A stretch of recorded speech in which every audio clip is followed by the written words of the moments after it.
Hello cybersecurity people, welcome to my YouTube channel. Today we are going to do some labs for GraphQL. So this is a vulnerable lab available at the GitHub. If you want to know more about GraphQL, you can go to graphql.org, the official website, and it is a query language for your API endpoints, basically REST API endpoints. So what we are doing is, the solution for these labs are not available, so we are going to run this lab on a Docker, and then we are trying to do the command execution. So the lab contains multiple vulnerabilities, and once you're able to run whoami on the vulnerable app, you completed the challenge.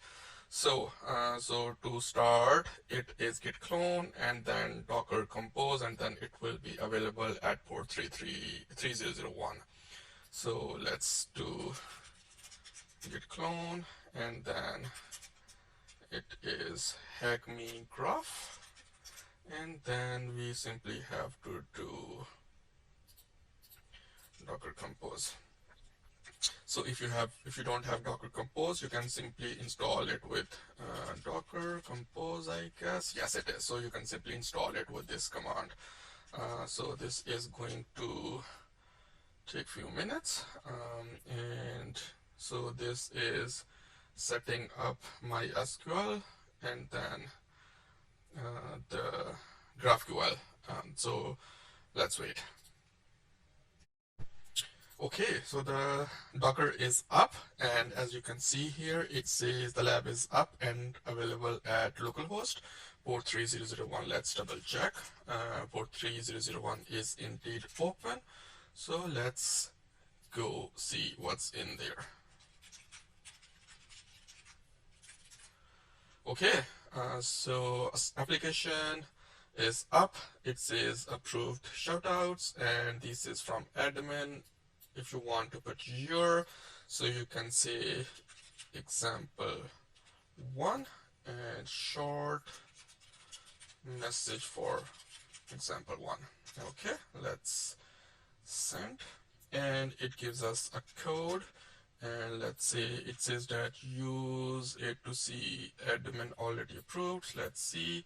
So it says that it is not approved yet. Here you can see the queries that this application is sending to the backend. So this is GraphQL, so most probably it will contain some GraphQL endpoints. So let's start enumerating. So actually copy this.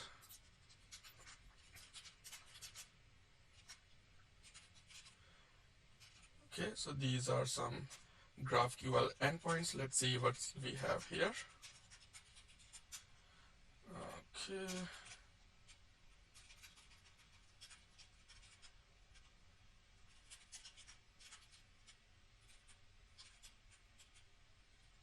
Okay, so these are some endpoints. So this is basically a sec list, a word list from the sec list. So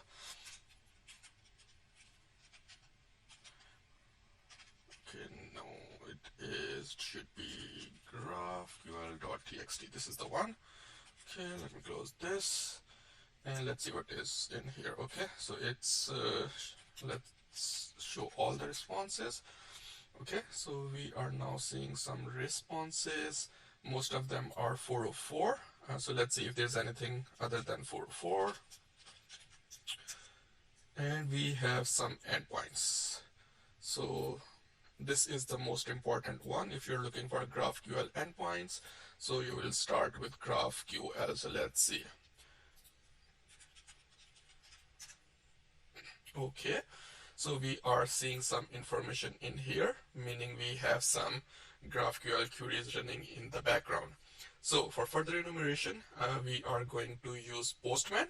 We can also do this in Burp Suite, but the latest version of Postman support GraphQL right out of the box.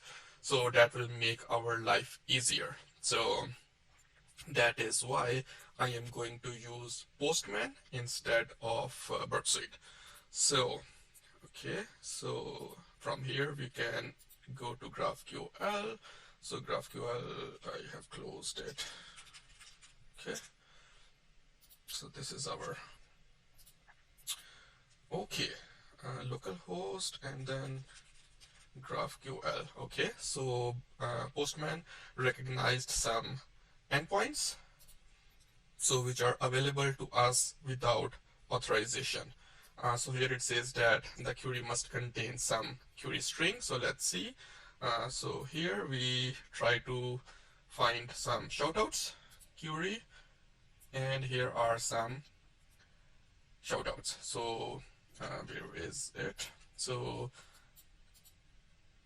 these are the approved ones, and this is not approved. This is the one that we created, and this one is approved. So if we just look for approved and then true, so this is the beauty of Postman. It will generate queries for you itself. Okay, and let's remove, just keep it short. Okay, so these are the approved one. So as you can see, these are the two that we are seeing on that application, these two. And if we go to false, you can write these queries yourself, or you can get it from here. Okay, so these are the ones that are not approved.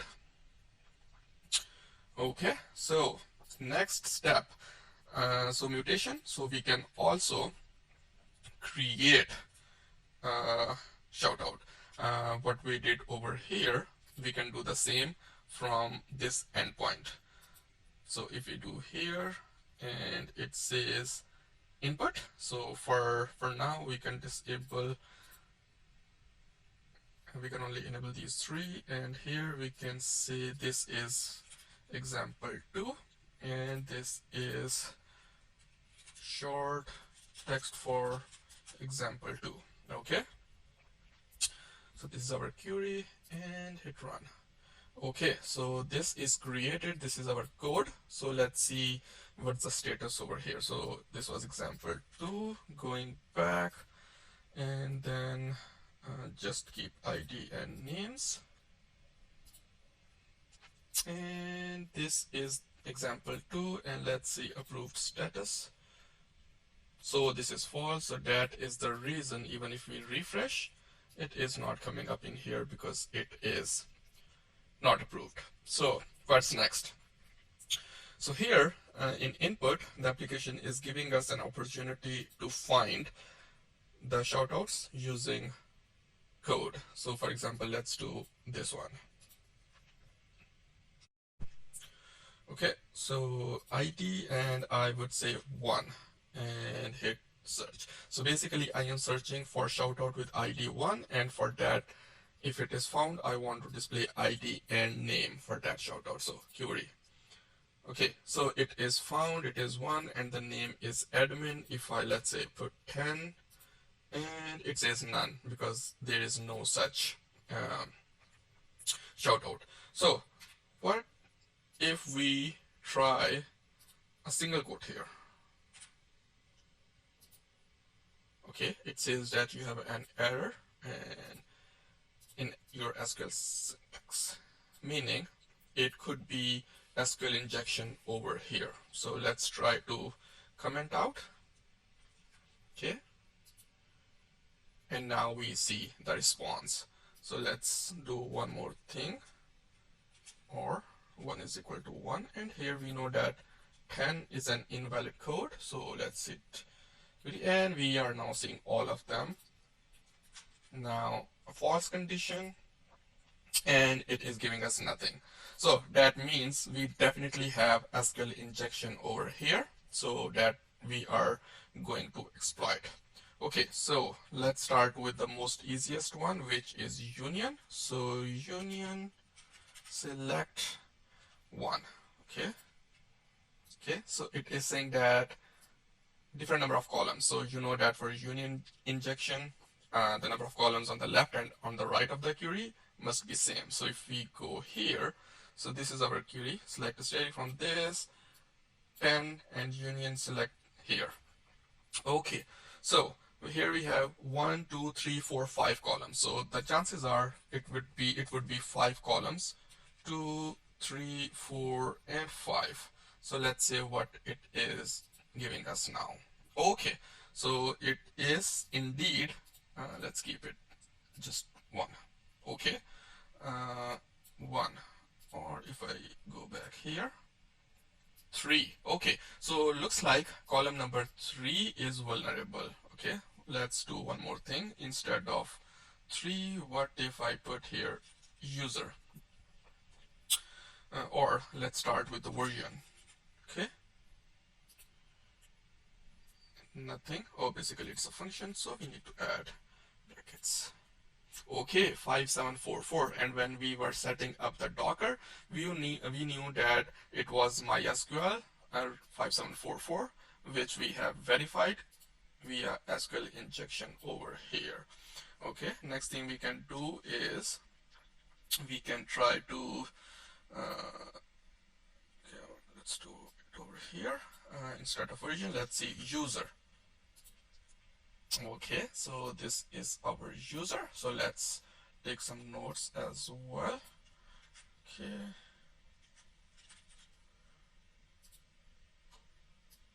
so user is this.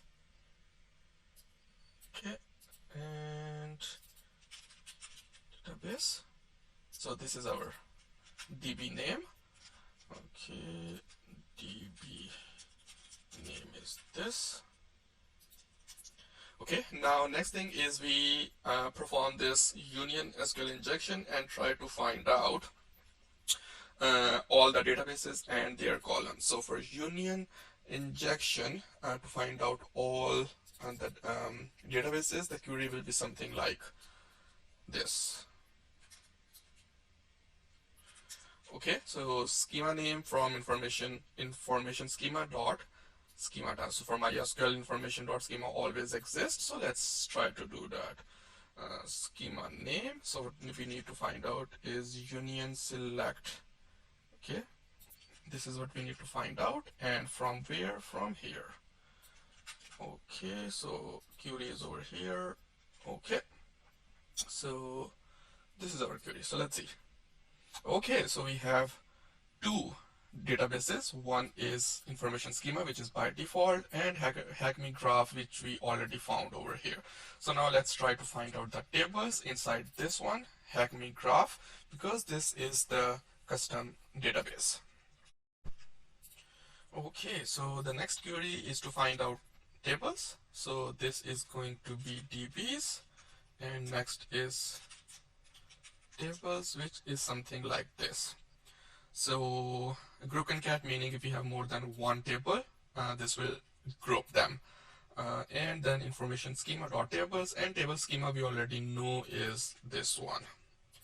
Okay, let's try to put this in the query form. Okay, this is what we are finding, which is table names, and from where we are finding it? From here. Okay, let's see. Okay, and we have our tables, which is shout out requests, what we have already seen over here, and then users, which is the most interesting one. Okay, let's take some notes. And tables is this. Okay, so next we need to find out the columns in this users table, and to find the number of columns we have to do something like this. Okay, let me try to copy it here. Okay, so group concat, once again it is very similar to this query, but instead this time we are going to use table name, which we know is users. So what we need to find is column name, so which we are going to slap in here. Okay, group concat column name, and from where? From here.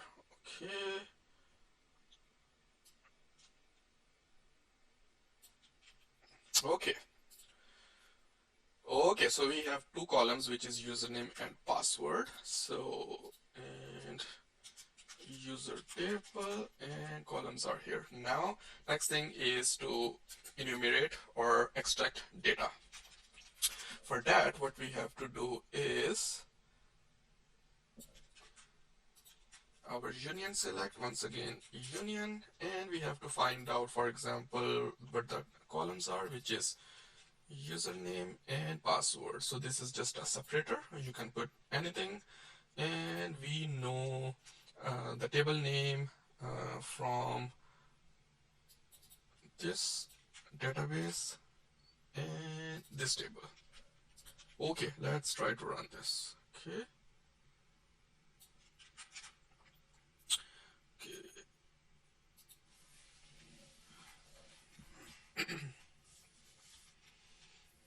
Okay, that's what we need to extract, and we need to find it from Hackmegraph user tables, from Hackmegraph user table. Okay, so something is wrong. Username, password. Okay, so username colon password from Hackmegraph dot users. Okay, let's try to remove, because that's oh, we have, okay, to from. Okay, let's try it now, and we have our username and password. Okay, let's copy this, and we put it over here. Credentials, and we found these credentials. So okay, so what we did was basically using SQL injection, we first found out databases, then we found out tables within those database, which is Hackmegraph, which is a custom one.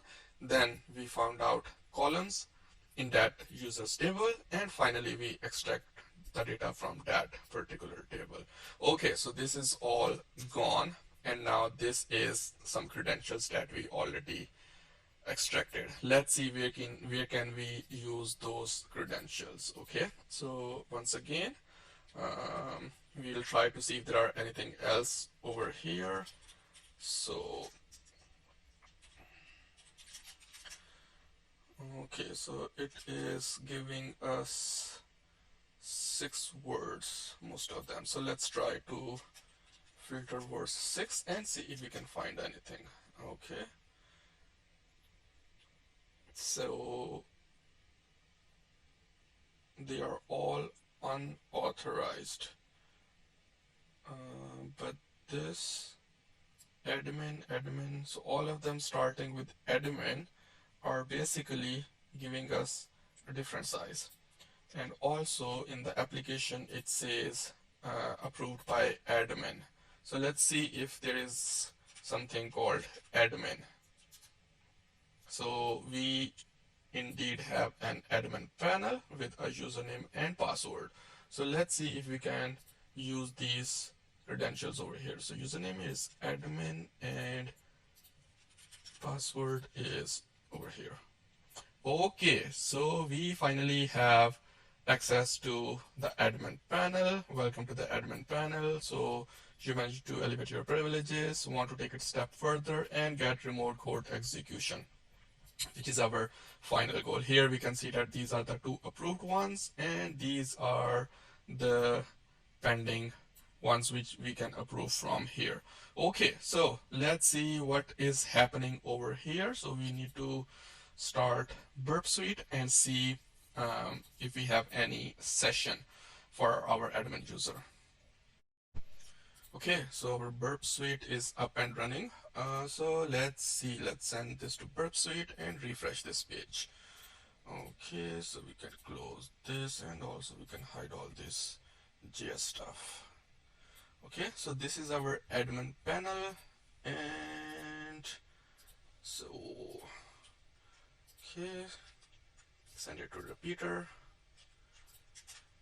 Okay, so this is our admin session, and most importantly here is our JWT token. If we copy this and throw that in jwt.io, let's disable that. Okay, so throw it in here, and we are authenticated, and this is some of the information in the payload. Okay, so that means we have our valid session token.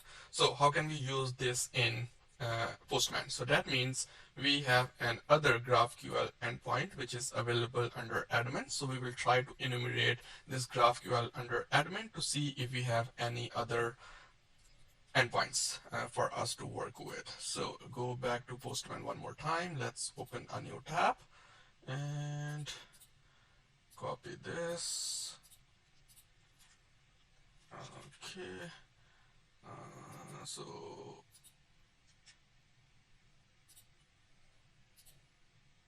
over here, all good. Let's do admin and see what is available over here. Okay, so this is admin, but this is 401 unauthorized, and this is because we did not provide the session. So what we are going to do is we are going to copy this, and in perp, so in Postman, in headers, we are going to send this cookie header. So let's verify this cookie. Okay, this is correct, and the value is over here. Okay, now let's see what if we, okay, it is now working. It is 404 bad request because we did not provide the query, but in fact the authorization is working. And now let's see what we have over here. If we run a simple query over here, okay, what is it saying here?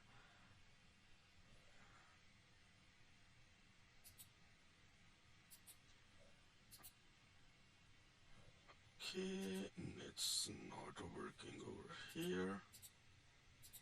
So we are under admin and our session cookie is okay. So we, oh, okay, so we need to go in, we need to refresh, and now we have some more endpoints, which is dev mode exec.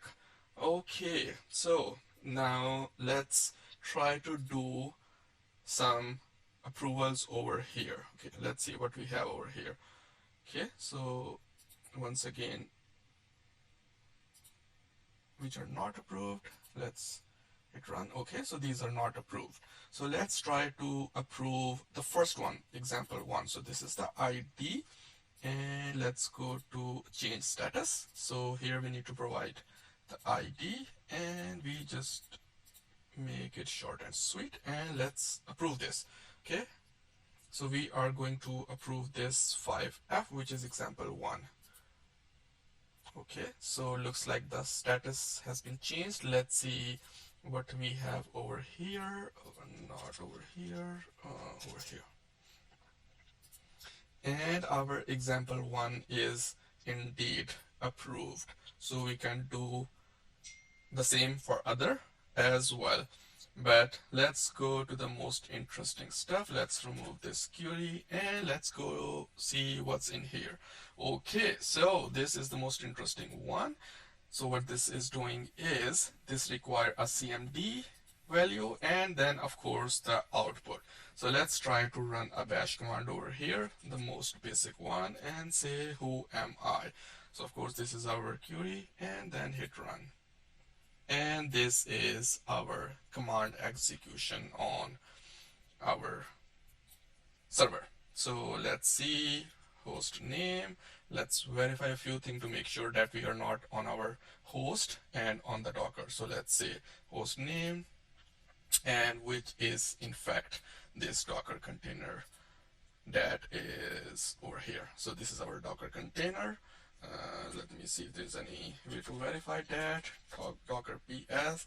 This is where we are. AAF, and going here, this is AAF. So here you can get a reverse shell or do whatever you want. So basically we have achieved the command execution on the GraphQL server. So which was the actual or the final goal of this challenge. So once you're able to run Who Am I, you completed this channel. Thank you everyone for watching this.